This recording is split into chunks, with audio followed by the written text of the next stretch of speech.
Hey people, CzarThwomp here, and welcome to episode 41 of Dual Destinies. Last time, Juniper got arrested for Constant Court's murder, and now Klavier's teaming up with us in order to help us start our investigation. So without further ado, let's get on to the mock trial that's gonna be rigged against Apollo in every way, shape, or form. Basically, just Apollo tries to object to Klavier. Apollo, you're getting penalized. Why? Because, can't you see, Prosecutor Gavin is one of the beautiful people, Apollo. You cannot criticize him. Now then, Prosecutor Gavin, your opening statement, if you please. You got it, Fraulein Judge. Our case is set to a school very much like this one. The victim, a professor, female. The defendant, an archery club member, also female. Oh me, oh my, I'm innocent, I tell you. Athena, why just go Southern Belle on us? I don't know, I'm getting into character. That's some seriously bad acting, Fraulein. Anyways, the victim's body was discovered in the middle of the quad. Here's a shot of the crime scene. Ironically, it was Professor Colt who posed as the corpse. Herr Forehead, how did the mock trial participants react to this photo? Mr. Newman was surprised by what Professor Court was wearing. He reacted with, "Oh, the green sweatsuit!" That's not exactly what I would pick up to... Can I talk today? Darn it, CzarThwomp, you're blowing my lines! Who am I, some Moogie? That's not exactly what I would have picked to focus on, so why would she care about that? Can't you see it's clearly unfashionable? Look at it, it's disgusting. It's like someone puked up mint ice cream on her.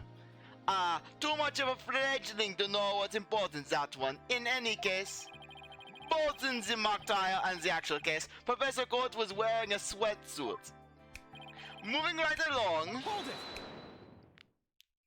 Hey, wait a sec! The body was discovered in the same area as the mock case, although there was a stage. Plus, the murder weapon, an arrow, and the lack of blood are also the same. And CzarThwomp does not have it on the timer. That's right. And therein lies the significance of this mock trial. So let's keep rocking it hard, just like that. Before the crime occurred, the defendant was to meet with the victim in the quad. Let's see here. When I arrived at our meeting place, I found the professor with an arrow in her stomach. But it wasn't me. I didn't kill her. You don't have to ham it up like that, Athena. It's called getting into character, Herr Forehead. Don't be such a wet blanket. But then again, you already played the character. You played the side defense attorney who no one loves. Right, let's see. Oh yeah, then Hugh said... A frail co-ed used her bare hands to stab her professor with an arrow. I don't think so. At the time of the murder, a male student was seen holding a bow in the archery club room, which has a clear view of the quad. He shot the arrow into the victim before my client even got there.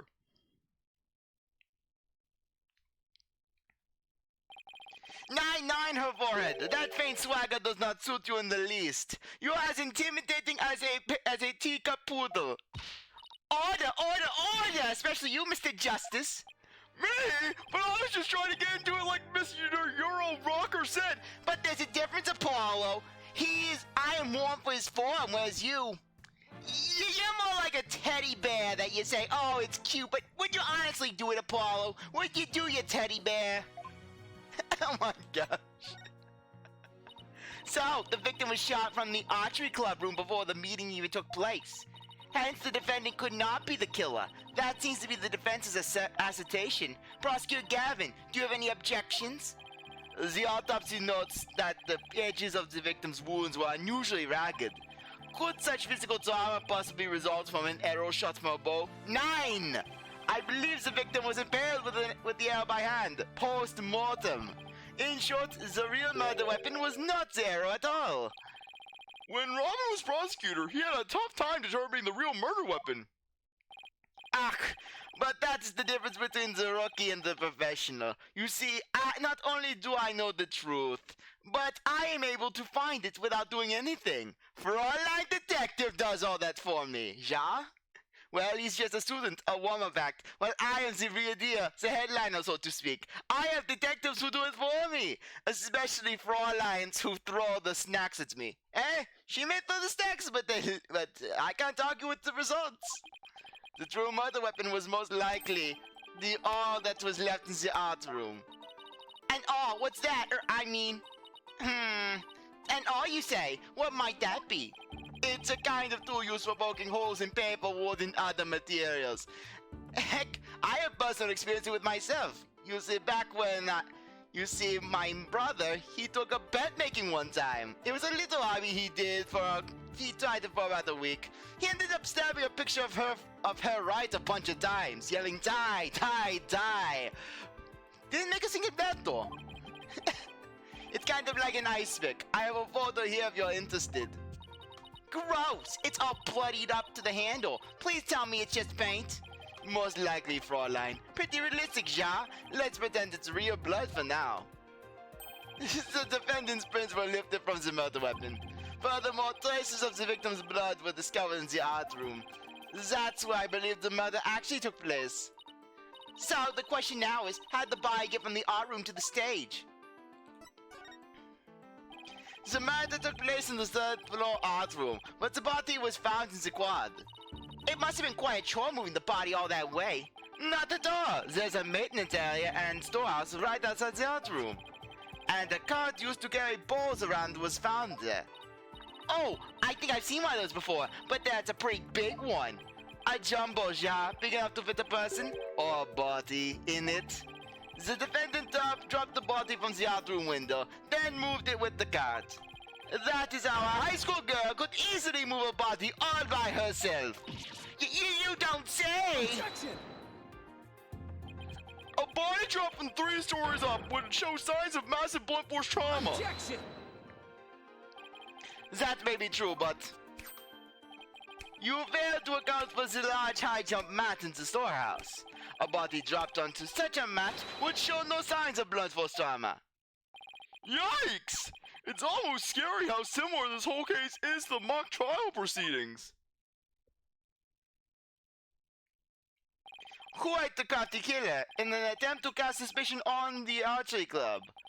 They moved the body to the quad where it would be an easy shot from the club room. Then the killer faked the murder weapon by inserting an arrow into the old stab wound. Sounds like he has only high praise for Junie's script. Were there any further arguments from the defense? Nope, it seems like the teacher who was playing the judge was satisfied too.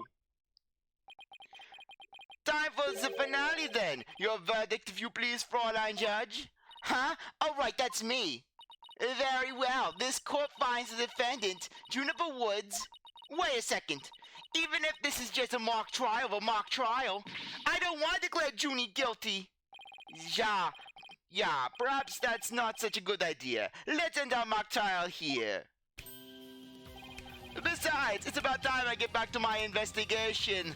Auf Wiedersehen, Herr Forehead. I will no longer be in the game. Yeah, seriously, that's one thing that's disappointing. They basically bring Klavier back in this case, and you're thinking, yeah, Klavier's gonna have a major role. But then, boom, just Klavier, he's only involved in this one little section of the case, and then he pretty much gets sidelined. Basically, just Klavier just shoved off to the side, just be gone, peasant. Thanks, you two. Though really, it is kind of a shame, though, that basically we don't get more of Klavier's insight into the dark age of the law, considering that basically how he's related to the cause of half of it. That little run-through of the mock trial cleared up quite a few things. Chung, baby, the prosecution's already got the witness sized up too. That was quick. Prosecutor Blackquill's almost too good. 999. It was not her weeaboo. It was her rhino leak. I told you, he's going undercover around the school. Yeah, I can just imagine Sebastian. Basically just Sebastian. He's just going into the school. He has a backwards cap on and a skateboard. He's trying to look cool. Hey, what's up, my Yo, what's up, my fellow students? For shizzle, what is going on? Have you heard any Kronk details on the streets? You know, it'd be really jive if you told Mr. Blackquill what's going on. You told him the ditty. I don't want to know any ditties that come from you.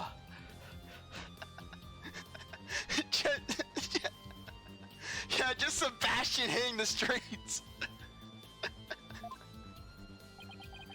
Yeah, because I can easily imagine Sebastian not ever changing out of his Themis school uniform, basically. It's part of his attire, basically. Sebastian's been prosecuting for nearly a decade, and he does not take off the uniform. It's part of my identity. It's who I am. I don't know anything else.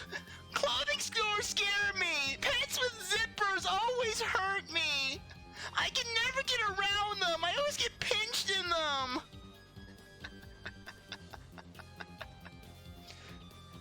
You're sure in a helpful mood today, Prosecutor Gavin. Well, like I said, I just want to get whoever killed Professor Court. And there's no reason for me to start butting heads with you two. Plus, I'm not the main rival prosecutor, so I'm allowed to be pleasant. Anyways, I won't say goodbye, as I'm sure I'll be seeing you later, for about 2 seconds during the second day of investigation.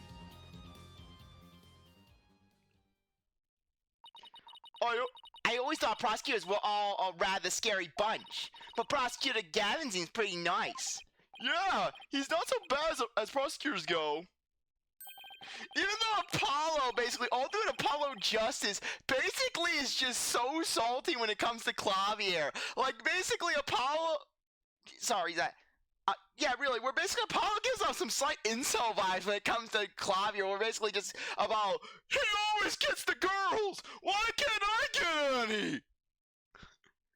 We should get back to our investigating, too. We don't have nearly enough information yet.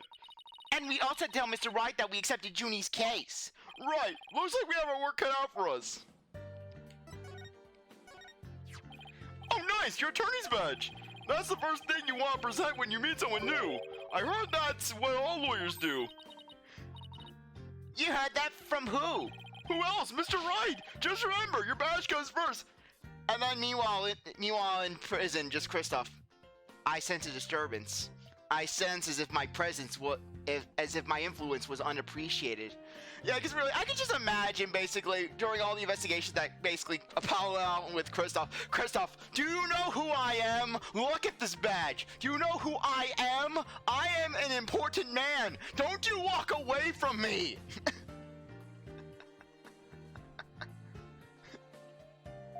See, Athena? Check it out. This is my attorney's badge.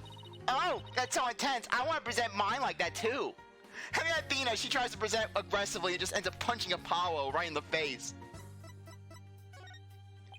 The mock trial was quite the heated battle. Mr. Wright didn't even hear me when I said I wanted to see it. That was so unfair. We should have done rock, paper, scissors to decide who got to watch. I know I totally would have beaten ya. How could you know that? The game's totally random. No, I can tell you favor scissors. I mean the broomstick and right out your head. Joke's on you, Athena! I'm all about rock! Rock beats everything! Rock beats paper, rock beats scissors, rock can beat another rock! Only rock can smash rock, Athena, everyone knows that! Oh, you say paper beats rock? Well, if I throw a rock at you, is a shit paper gonna protect you? No, it's not! Huh? What are you talking about? Like I said, it's right down your head. You know what? Now that Athena mentions it, I kind of wonder if basically anyone has done any fan art of Apollo as Cutman from the Mega Man series. Yes, nice with you. Keep it up. I don't care if it's totally unrelated to the case or just plain annoying or even embarrassing. Just keep presenting evidence without any regard to others. That's the first step towards becoming a successful trial lawyer. So Apollo, let me know when you reach that stage. Leave it to me, I'll present one piece after another, and then another. A torrid love triangle. Juniper sure is popular with the guys. Of course she is. She's pretty, plus she has such a sweet and caring personality. I know you're thinking, why can't Athena be more like that, right? Oh, no! The thought never crossed my mind. Let's see, panic, sorrow. Yep, that's exactly what crossed his mind. Huh. Okay. Nothing else. Seriously, basically, as much as I rib on Apollo, basically, he's one of my favorite characters. He's one of my favorite main characters, just because of the fact that Apollo has so many good lines that come from him. The most prominent feature of this case is how closely it resembles the script. That makes it a tough one because we have to have a firm understanding of them both. No sweat. We can reenact the mock trial as many times as we want by reading the script. I'll check out the court record and commit it to memory later. Good! I bet the script and the mock trial are going to be the centerpiece of the real trial. Make sure you know them inside out. Yes, sir, Mr. Justice. Mr. Justice? Careful, I could get used to that. I could get used to feeling respected. Apollo, any advice on how to investigate this case? Start by interviewing people about the basic facts. Interview people, got it. Hey, you there, what can you tell me about the... Whoa, hold on, Athena. The trial's tomorrow, so try to limit it to people with some relation to the case. Don't chase down the janitor. Okay, got it. Limit the interview pool. Right, you might also want to take it down a notch, otherwise you'll be dead by tomorrow. He wants me to calm down. At a time like this, Junie's fate rests in my hands. I just have to win this one. Okay, let's go. To the Anything Agency. Yeah, the fact that you can actually come back here. Hey, that's attorney's badge. Promise me you won't make it disappear. What a mean thing to say. Do I look like someone who'd do something like that? No, I didn't mean it like that. Anyways, I hear they reissue badges that get lost, so... Hey, isn't that great? That means you have nothing to worry about. Yeah, but seriously, please don't make mine disappear. I wouldn't want to have to explain. Wow, thanks, Athena. That'll make a great new prop for my magic act. Huh? But that's... So, what kind of trick should I do with it? Make it disappear, burn it, rip it in two? Insert it into Polly through strange and cruel ways? Haha, let's just say that fun little detail for later. Aw, you're no fun. You're like Polly. Okay. Hey, is that the morning paper? Something like that. It's a school paper. I was thinking your mad tricks would make a great article. Really? A newspaper article about my tricks? That would be so cool. The moment the interview starts, I'd suddenly disappear, shocking the interviewer. I'd be like dad, like my original daddy. And then I'll reappear 7 years later, start a conflict that basically only burdens people I have already troubled, and then get murdered. Without an actual interview, they could call the article The Interviewer That Vanished. I'll just leave it at that. Yeah, though you think that basically, yeah, and then Phoenix feels a disturbance in the Force.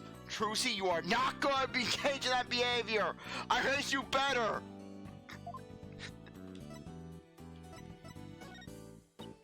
Okay, nothing else. Kind of like how everyone has an opinion on the paper. Alright, we wanted to go to the main hall.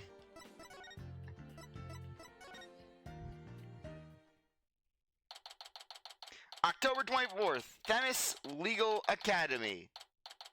First floor hallway. Ah, Mr. Wright! I heard they arrested your friend Juniper. Yeah! Detective Albright just took her in! I refuse to believe that one of our students is capable of murder. We must prove her innocence by any means necessary. The end justifies the means. Mr. Wright, your pack of playing cards. What do you mean the end justifies the means? I mean just that. Mr. Wright, do you have the Mason time machine up and running? There's still time. We'll head back to the past and we'll prevent Constant Court from being murdered. I, Professor Means, always say what I mean, and mean what I say by all means. Here at our esteemed academy, we train our students to produce meaningful results. You believe in Juniper's innocence, do you not? Of course I do! Junie wouldn't even hurt a fly! Precisely. We have justice on our side. The only other thing we need are results. It is the height of folly to endanger your client by failing to pursue all means possible. Sure I want to prove her innocence, but I don't like the sound that the end justifies the means part. Well, you are still young and idealistic. It's no wonder you fail to see the wisdom therein. There is but one thing to do now. I must personally take up Juniper's defense. You're going to take her case, Professor Means? I may be a professor, but I am still licensed to practice law. In fact, I have even battled Professor Court in, well, court. No kidding! So you guys were rivals or something? No, nothing of the sort. She was an esteemed colleague at the academy in court. You see, both Professor Court and I graduated from this academy at the top of our class. Wow! I bet they both used to really bring it! Now, if you would excuse me, I had best go discuss the case with Juniper. Professor Means, please wait! I didn't want to say anything, but Paul and I already agreed to take a case. It's true! Juniper's counting on us to prove her innocence! Really now? You two? And when were you planning on telling me? Sorry, boss. I know we should have asked first, but... Relax. Your friend was just all the way in front of your eyes. Sometimes you just have to make snap decisions, and I think you made the right one. How wonderful! Very well, Athena Sykes. Let me ask you one thing. As a lawyer, what is it that you treasure beyond all else? That's an easy one, Professor. Seeking justice for my clients. What a wonderful answer. Juniper must be overjoyed to have a friend such as you. As for Professor, I too shall do whatever I may to help her. And if you decide to take the end justifies the means strategy, come see me at once. I have lighter fluid. Let's hope it never comes to that. Are you sure? We have lighter fluid. We have grenades. Now, if you would excuse me. Well, time's a wasting. You better start investigating fast. But first, how about I tell you everything I know so far? Yes, please. Oh, okay. Did we? Yeah, we already did that. Things like that sure scream out school days, don't they? Were you involved in any extracurricular activities like school papers or mock trials? Nah, that wasn't my thing. I was an art major. An art major? Then how did you become a famous attorney? It's kind of complicated. And when I say kind of, I mean really, really complicated. Oh, ow. He must really mean it. I'm picking up a lot of complex emotions in his voice. Listen, Athena, there's a certain amount of etiquette involved in presenting evidence. Like, you're one to talk, Phoenix? You're free to shove this or that into my face, but at least get my attention first or give me some sort of warning. In other words, do as I say, not as I do. No one wants to talk about the mock trial script. No one cares about Junie's script.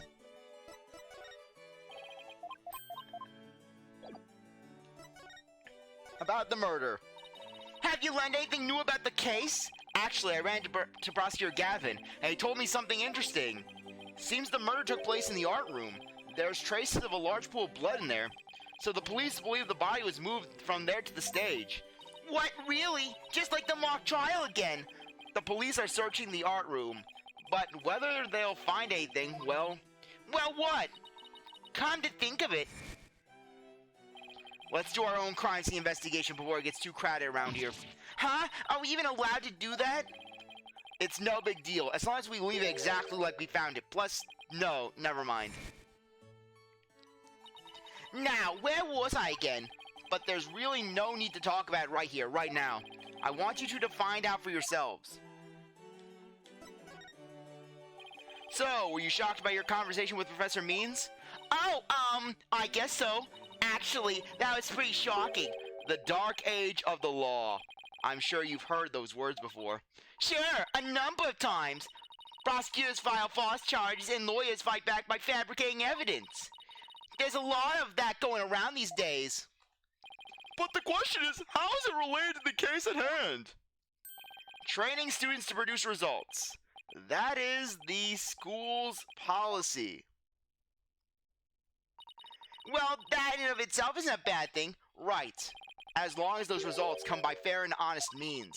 Oh, but what was it that Professor Mean said? The ends justified the means?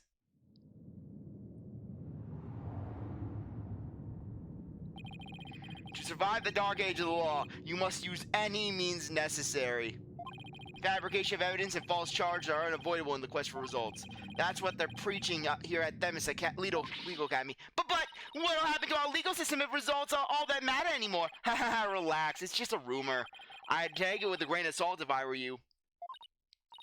Oh, that's a relief. He had me going there for a minute. Wait a second. What if Mr. Wright examined the victim's body for a reason? Maybe he was worried someone might actually tamper with the evidence. Yeah, but just the whole red sky effect. I wouldn't be surprised if basically whenever Blaze came for an event for Sebastian, just the sky got darker over the school. Nice, my dark red clouds follow me. Blaze, why is the sky going dark? Hey, when you gain a certain level of evil Gant, you see, when you gain a certain level of evil Gant, you get that effect. You know, I kind of like it. The whole ominous effect, the red lightning that once again strikes. Maybe a bolt one day strikes Sebastian. Hey, Pops! Yeah! Red bolt of lightning! The fact that this case closely resembles Miss Wood's script is obviously important. Knowing that, you should probably try and identify what's the same and what's different. Okay, I'll try talking to as many people as I can on campus. Yeah, but really, just the fact that being exact, like, oh, this school is going down the tubes. This school passed Sebastian with flying colors, basically. Just being exactly like this has never been an issue. Frankly, you would think that Edgeworth would kind of be concerned about Themis, considering basically the whole Sebastian came from this twisted system. Yeah, basically Edgeworth. Let's see. There's rampant corruption in this school with bribery, and it's outputting a good chunk of our prosecutorial force. You know, we're not going to look into that. Yeah, just Edgeworth assumes the chief prosecutor position during the dark age of the law. Just, you know what? I'm not going to investigate Themis Academy. We're not going to look into this establishment. It's not doing anything to me. But anyways, on that note, I think that now would be a good time to end things off. Anyways, I really appreciate that you stuck around to watch this episode. You're a great viewer, and I hope you come back for the next one. If you like the video, like, subscribe, comment, share, do whatever you want. With that, see you next time. Bye.